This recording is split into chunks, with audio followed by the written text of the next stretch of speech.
Premier League England torbee lammaffaadhaan kaleessa Chelsea injifannoo jalqabaa barichaa galmeesse.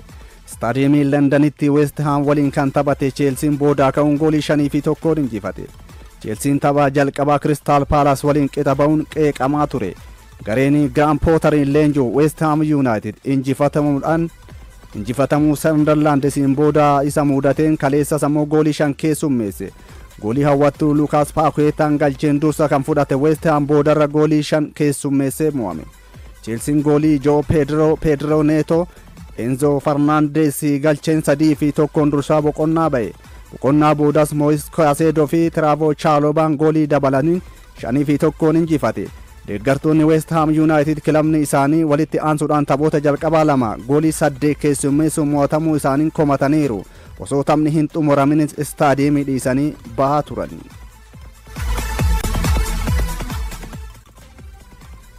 Premier League England torbee lammaffaa kana har'a Manchester City Tottenham Arsenal Leeds United waliin morkiin taasisan ni eegama. Leenjisaan Manchester City Pep Guardiola warri maallaqa guddaa baasan waancaa yaa fudhatan jedhaniiru. Abdurrahman Amin. Oh, beautiful drop of the shoulder from Kudus. And what a magnificent goal! Torbee lammaffaa liigichaa har'a taphoota 5 keessummeessa. Waaree booda sa'aatii 8 fi walakkaa irraa eegaluun morkiin Manchester City ni taaditti Tottenham waliin taasisu ni eegama. Kilaboonni lamaan tapha jalqabaa liigichaan injifannoo boonsaa galmeessuun tapha lammaffaa isaaniitiif qophaa'aa jiru. Leenjisaan Tottenham Thomas Frank kilabicha kan durii caalaa morkataa cimaa taasisaniiru jechuun Pep Guardiolaan ragaa bahanii fi dabalataan kilabichi erga bara 2021 Nuno Espirito Santotiin leenji'aa taphoota liigichaa lamaan jalqabaa injifate as seenaa sanarra deebi'uuf morkata. Thomas Frank bara 2022 Brentford leenjisaa tapha naqaa fi gala Manchester City injifachuun bara kana seenaa sana yoo irra deebi'an Jose Mourinhotti aanuun leenjisaa lammaffaa kilaboota 2 waliin Pep Guardiola tapha naqaa galaa injifatan ta'uun galmaa'u. Manchester Cityin taphoota 12 dhiyoo Tottenham waliin taphate keessaa 4 qofa injifachuun 2 qixaan xumuree 6 mo'ameera. Taphoota 4 dhiyoo Itaalitti taphataniinis Manchester Cityin 1 qofa injifate. Pep Guardiolaan seenaa isaanii keessatti kilabni hedduu isaan injifatee Liverpool yoo ta'u Tottenham lammaffaadha. Turtii BBC Sportii waliin taasisaniin Pep yeroo Tottenham riikardii injifannoo isin irratti qaba jedhamanii gaafataman eeyyeen dhugaadha garuu kan amma keessa jirru ammoo bara dorgommii darbe miti isa haaraadha jedhan. Kunis ta'ee Pep barana waancaaaf morkattuu yeroo jedhamanitti kilaboonni maallaqa guddaa baasuun taphattoota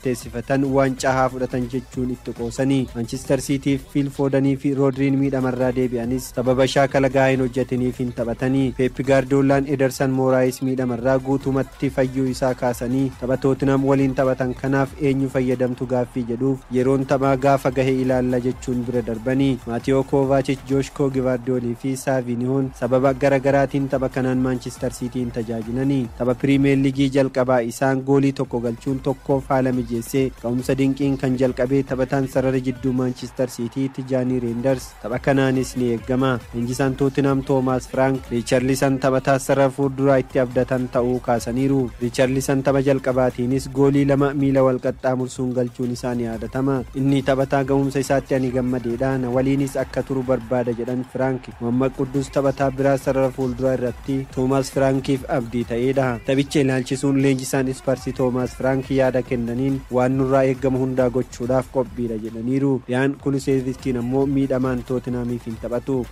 In the goal, Declan Rice, India couldn't keep it out, Calafiori heads, Arsenal celebrate the opening goal at Old Trafford.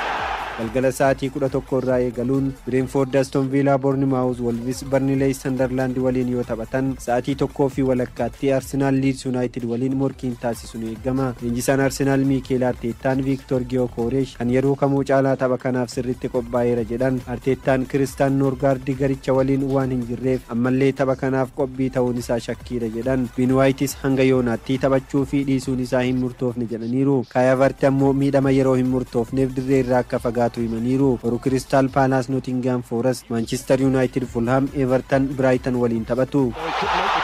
What about this? Matheus Cunha, he's run through them all.